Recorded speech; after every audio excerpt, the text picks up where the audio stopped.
Hi guys, ఈ వీడియోలో మనం స్ట్రింగ్ బిల్డర్కి మధ్య ఉన్న బిహేవియరల్ డిఫరెన్స్ అలానే రెండిట్లో ఉన్న ఫీచర్స్ ఏంటనేది అయితే ఈ వీడియోలో చూద్దాం గైస్. సో ఇక్కడ మనకి స్ట్రింగ్ అండ్ స్ట్రింగ్ బిల్డర్ రెండు కూడా టెక్స్ట్ని స్టోర్ చేయడానికి అలానే దాన్ని మ్యానిపులేట్ చేయడానికి ఉపయోగపడే రెండు డేటా టైప్స్. సో ఈ రెండు కూడా సేమ్ పర్పస్ కోసం క్రియేట్ చేయబడే, కాకపోతే రెండింటి మధ్య ఉన్న బిహేవియరల్ డిఫరెన్స్ వల్ల ఏది ఏ టైంలో వాడాలనేది మనం డిసైడ్ చేసుకోవాల్సి ఉంటుంది అనమాట. సో ఇక్కడ మనకి స్ట్రింగ్లో కొన్ని ఇంటర్నల్ మెథడ్స్ ఉన్నాయి వాల్యూని మనం మ్యానిపులేట్ చేయడానికి.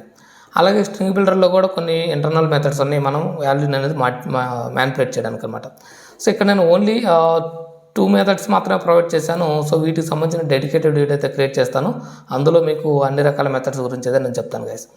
సో ఇక్కడ మనకి స్ట్రింగ్ బిల్డర్కి ఉన్న మెయిన్ డిఫరెన్స్ ఏంటంటే స్ట్రింగ్ అనేది ఇమ్యూటబుల్. సో ఇమ్యూటబుల్ అంటే అన్చేంజబుల్ అనమాట. సో మనం ఇక్కడ ఒక స్ట్రింగ్ వేరియబుల్ అనేది క్రియేట్ చేసాం.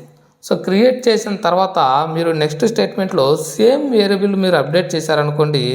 సపోజ్ నేను కంకాటినేషన్ అనేది చేస్తున్నాను. కంకాటినేషన్ చేసినప్పుడు ఇక్కడ ఒక మోడిఫికేషన్ చేస్తున్నాను. సపోజ్ జావా అని కంకాటినేషన్ అయితే చేస్తున్నాను. సో ఇది ఒక మోడిఫికేషన్. సో ఇట్లా మోడిఫికేషన్ చేసినప్పుడు ఏమవుతుందంటే ఇక్కడ ఆల్రెడీ మనం ఒక ఆబ్జెక్ట్ అనేది క్రియేట్ చేసినాం. ఈ ఆబ్జెక్ట్కి ఒక మెమరీ అనేది అలొకేట్ అవుతుంది. సో ఈ న్యూ వాల్యూ అనేది ఆల్రెడీ ఉన్న ఆబ్జెక్ట్లో అప్డేట్ అవ్వకుండా ఇక్కడ ఈ మోడిఫికేషన్ జరిగినప్పుడల్లా ఏమవుతుందంటే కొత్త ఆబ్జెక్ట్ అనేది క్రియేట్ అవుతుంది అనమాట. ఆల్రెడీ ఎగ్జిస్టింగ్ ఆబ్జెక్ట్ అనేది అప్డేట్ అవ్వకుండా న్యూ ఆబ్జెక్ట్ అనేది క్రియేట్ అవుతుంది అనమాట. సో మనం ఎన్నిసార్లు మోడిఫికేషన్ చేస్తే అన్నిసార్లు కొత్త ఆబ్జెక్ట్ అనేది క్రియేట్ అవుతూ ఉంటుంది అనమాట. సపోజ్ ఇక్కడ మనం కంకాటినేషన్ చేసాం. సపోజ్ వాల్యూ అనేది ఏదైనా అసైన్ చేస్తున్నాను. వెల్కమ్ అని చెప్పేసి నాట్ ఓన్లీ కంకాటినేషన్ కాదు, any modification, even it is assignment, even it is replacement, even it is concatenation, even it is format, any type of manipulation. So A type of manipulation చేసినా కానీ ప్రతి మోడిఫికేషన్కి ఒక object అనేది create అవుతుంది. ఆ new value అనేది కొత్త ఆబ్జెక్ట్లో store అవుతుంది అనమాట. అంటే కొత్త మెమరీ లొకేషన్లో స్టోర్ అవుతుంది. సో ఇట్లా కొత్త ఆబ్జెక్ట్ అనేది క్రియేట్ అయ్యి ప్రీవియస్గా ఉన్న ఆబ్జెక్ట్స్ ఏవైతే ఉన్నాయో అవన్నీ డీరిఫరెన్స్ అవుతాయి అనమాట. సో డీరిఫరెన్స్ అయిన ఆబ్జెక్ట్స్ని ఏంటంటే గార్బేజ్ కలెక్టర్ క్లీన్ చేసుకుంటూ వెళ్తుంది. సో అయితే మనకు వచ్చే ప్రాబ్లం ఏంటంటే ఇది 1 or 2 టైమ్స్ అయితే ఓకే. సపోజ్ ఒక 1000 టైమ్స్ మీరు ఈ విధంగా కంకాటినేషన్ లేదా మోడిఫికేషన్ చేశారనుకోండి, 1000 ఆబ్జెక్ట్స్ అయితే క్రియేట్ అవుతాయి. సో ఈ 1000 ఆబ్జెక్ట్స్ని గార్బేజ్ కలెక్టర్ క్లీన్ చేయడానికి కొంత టైం పడుతుంది. కాబట్టి ఆ టైంలో మనకి అప్లికేషన్ అయితే డౌన్ అయ్యే అవకాశం ఉంటుందన్నమాట. సో ఈ ప్రాబ్లమ్ని ఓవర్కమ్ చేయడానికి మనకి C#లో స్ట్రింగ్ బిల్డర్ అని చెప్పేసి ఒక కొత్త స్ట్రింగ్ బిల్డర్ అనే ఒక ఫీచర్ అయితే ఉంది. సో ఇదేం చేస్తుందంటే మనం ఫస్ట్ టైం ఇనిషియలైజ్ చేసేటప్పుడు మాత్రం దీన్ని ఇనిషియలైజ్ చేసినప్పుడు మాత్రమే మనకి ఆబ్జెక్ట్ అనేది క్రియేట్ అవుతుంది అనమాట. ఇక్కడ నేను సేమ్ వాల్యూ వేస్తున్నాను క్లారిటీ కోసం. సో ఇక్కడ మనకి ఇనిషియలైజ్ చేసినప్పుడు ఏమవుతుందంటే ఇక్కడ మనకి ఒక ఆబ్జెక్ట్ అనేది క్రియేట్ అవుతుంది. ఆబ్జెక్ట్ అనేది క్రియేట్ అయ్యి దానికి ఒక మెమరీ అనేది ఎలకేట్ అవుతుంది అనమాట. సో మెమరీ ఎలకేట్ అయింది ఈ వేరియబుల్కి మనం కంకాటినేషన్ చేసాం అనుకోండి. సో మనకి స్ట్రింగ్ బిల్డర్లో కంకాటినేషన్కి అపెండ్ అనే మెథడ్ ఉంది కదా. సో దీని ద్వారా మాత్రం మనం కంకాటినేషన్ అయితే చేయగలం. సో ఇందులో నేను జావా అని ఇస్తున్నాను. ఈ జావా అనేది ప్రీవియస్గా ఉన్న వాల్యూకి కంకాటినేట్ అవుతుంది అనమాట. సో ఇప్పుడు మనకి ఏంటంటే C# జావా అనేది కొత్త వాల్యూ. సో ఇక్కడ మనం ఒక మోడిఫికేషన్ అయితే చేసాం. సో ఈ మోడిఫికేషన్ చేసినప్పుడు ఏమవుతుందంటే మనకు ఆల్రెడీ ఇక్కడ క్రియేట్ అయిన సేమ్ ఆబ్జెక్ట్లో ఈ కొత్త వాల్యూ అనేది అప్డేట్ అవుతుంది అనమాట. అంటే సేమ్ మెమరీ లొకేషన్లోనే కొత్త వాల్యూ అనేది అప్డేట్ అవుతుంది.